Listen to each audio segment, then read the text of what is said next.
In 1998, the Lincoln Navigator made its debut. And they all saw the 5.44 valve engine all the way up to 2006. Before there was Coyote swaps, there was this colossal ass engine. These things would get shoot-horned in anything from Crown Victorias to New Edge Mustangs to Fox bodies and all type of shit. They even made a crate engine of this thing. Hell, this truck even found its way in Need for Speed Underground too. Now, I know you remember this. If you're trying to make power with these things, I'm talking about decent power, here's what you'd have to do. The first thing you're going to have to do is get rid of that restrictive intake. You're going to need these manifold adapters for the Boss 302 intake, which is this one.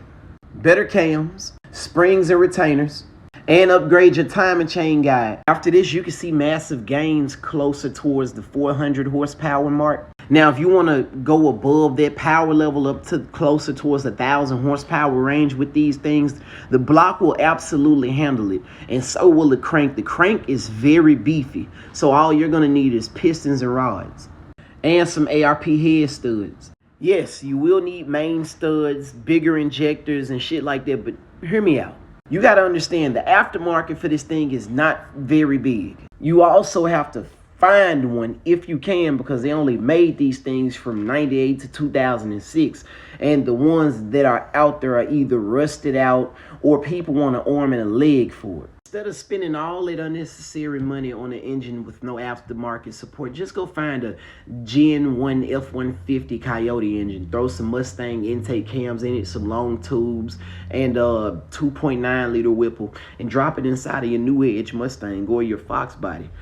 You can see 650 horsepower easily, especially if you change them powdered oil pump gears out for billet and shit like that. But yeah, thing is, you can make a lot more power with these Coyote engines versus a 5.44 valve. Literally, you're gonna tear your hair out trying to find aftermarket support for that engine.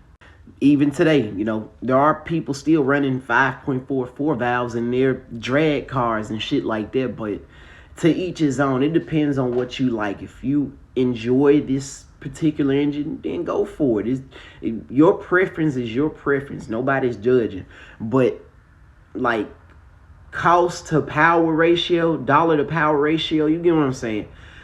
It's more affordable to just go the Coyote route versus, I mean, besides Coyote is available, there is literally 3 generations of this engine going on 4.